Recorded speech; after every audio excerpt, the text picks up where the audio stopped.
Quien ha estado al tanto de este conflicto que se vive en Ucrania es nuestra compañera Esther Yáñez.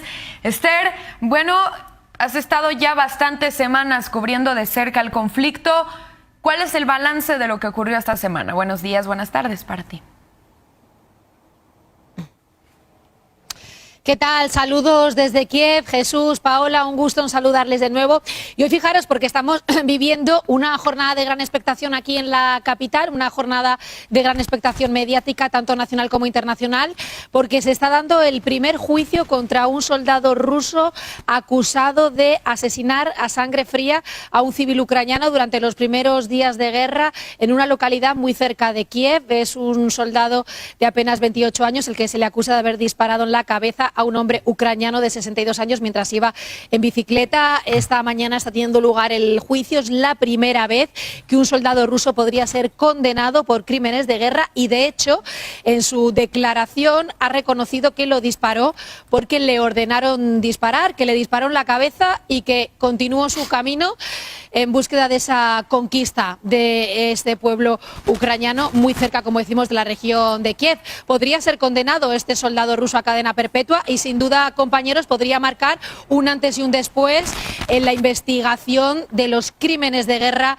que se están cometiendo aquí en Ucrania desde que comenzó la invasión rusa el pasado 24 de febrero. Y por el momento, aquí la última hora también pasaría muy importante por esa presunta invitación que el gobierno de España, el presidente Pedro Sánchez, habría hecho al presidente ucraniano Volodymyr Zelensky para que acuda a la cumbre de la OTAN, que se va a celebrar en Madrid los próximos días 29 y 30 de junio. Hay gran expectación porque se ha filtrado que hay una invitación formal por parte del gobierno de España, y aquí en estos momentos pues nosotros hemos hablado con el entorno cercano al presidente Volodymyr Zelensky, les hemos preguntado si es real esta invitación, si Zelensky tiene conocimiento de ello, y estas fuentes pues ni confirman ni desmienten, pero sí que nos dicen que en caso de que se den las condiciones necesarias de seguridad para que el presidente Zelensky pueda acudir a Madrid a finales de junio, que lo hará, porque en estos momentos una de las prioridades del presidente Zelensky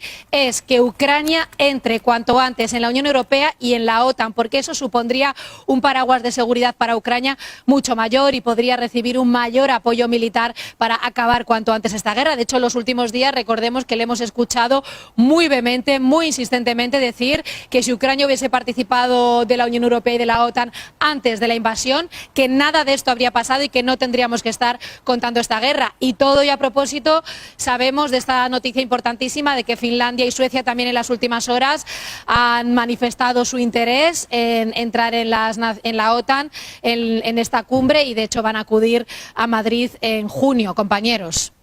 Oye, Esther, estamos entrando pues en días clave y días importantes, porque ya la próxima semana estaremos entrando ya a los 3 meses de esta ofensiva militar rusa. Y estoy viendo aquí que justo hoy el presidente Volodymyr Zelensky ha dado una entrevista a la televisión italiana en donde reitera su llamado al diálogo, a sentarse a dialogar el fin de esta ofensiva directamente con Vladimir Putin, y lo sentencia de una forma muy clara: es todo en el marco del diálogo, no es un ultimátum. Hay una situación de que ya hay muchos países y muchos mandatarios y muchos jefes de Estado que han estado allá en Kiev, que han dialogado, que han respaldado a Zelensky, y por momentos parecería que del lado de Putin pues está quedando y se sigue quedando solo.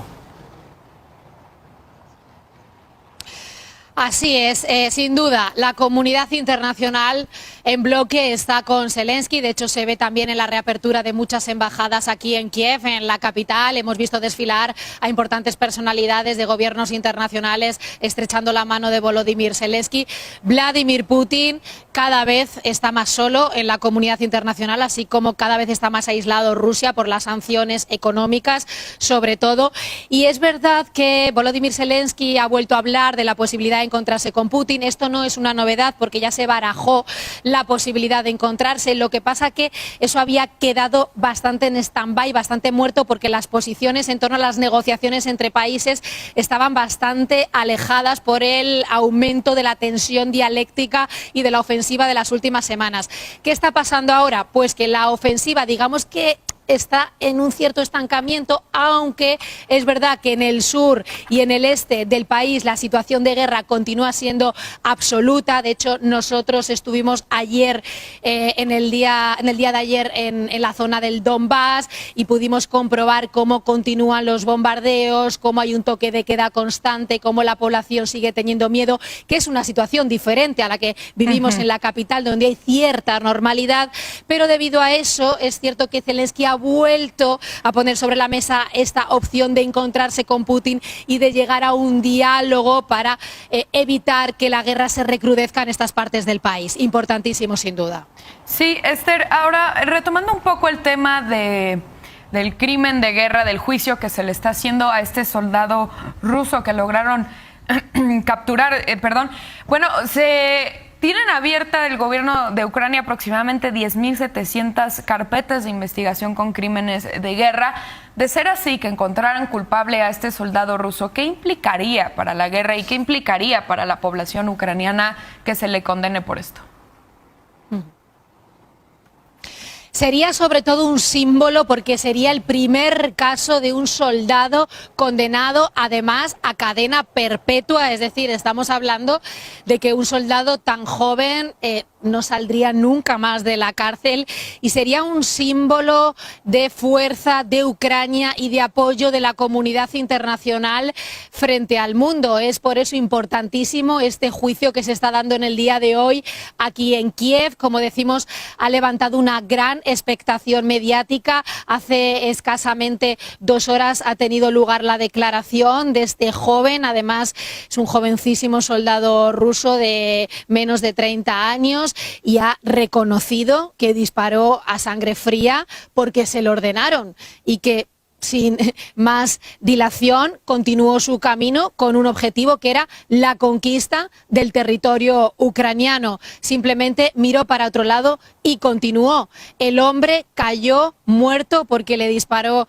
a bocajarro en la cabeza mientras iba en su bicicleta. Recordemos que era un vecino ucraniano de 62 años y que, bueno, pues no estaba haciendo absolutamente nada más que pasear por las calles de su localidad, y el disparo fue a sangre fría, como decimos, en la cabeza. Entonces, el hecho de que se esté juzgando por primera vez a este soldado ruso por un crimen de guerra evidente y que pueda haber una sentencia de cadena perpetua, sin duda va a marcar un antes y un después, un precedente en la guerra de Ucrania, porque, como decías, Paola, hay miles de documentos, miles de archivos documentados de que se han producido crímenes de guerra aquí en Ucrania. La Corte Penal Internacional continúa investigando sobre el terreno, y estos informes de los que hablas son documentados ya por el Alto Comisionado de las Naciones Unidas, y Michelle Bachelet, la alta representante de este comisionado, ha hablado en las últimas horas para documentar y para ratificar que han existido los crímenes de guerra, y por lo tanto esto marca un antes y un después, es un precedente importantísimo. Jesús, Paola. Perfecto, Esther, pues te agradecemos desde luego mucho tu trabajo, tu tiempo y la cobertura que has hecho, porque, bueno, todos los compañeros periodistas que han estado cubriendo la nota están 24/7 en riesgo, pero su compromiso con la información y la información veraz es fundamental para esta guerra. Gracias. Gracias, Esther. Abrazo. Gracias. Abrazo para vosotros.